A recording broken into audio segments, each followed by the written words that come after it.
اکاڑا میں DPO حسن اقبال کا action آتے ہی محکمہ پولیس میں کالی بھیڑوں کا صفایا کر دیا۔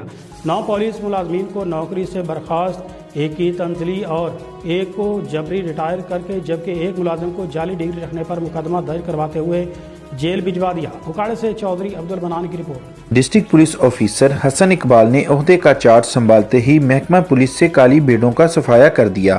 انہوں نے سخت ایکشن لیتے ہوئے 9 پولیس ملازمین کو ڈسمس کیا، 1 کی تنزلی اور 1 کو جبری ریٹائر کر دیا جبکہ 1 ملازم کو جعلی ڈگری رکھنے پر گرفتار کر کے مقدمہ درج کرواتے ہوئے جیل بھجوا دیا۔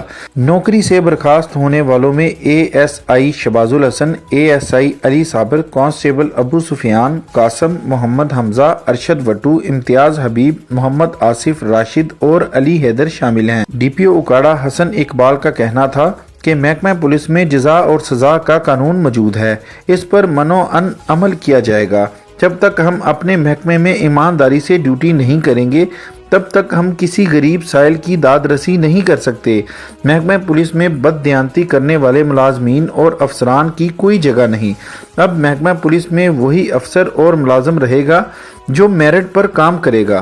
ان کا مزید کہنا تھا کہ خود احتسابی کا عمل یوں ہی جاری رہے گا، اختیارات سے تجاوز اور بدعنوانی ہرگز برداشت نہیں کی جائے گی۔ کیمرہ ٹیم کے ساتھ چودھری عبد المنان، سٹی نیوز، اکاڑا۔ سیالکوٹ میں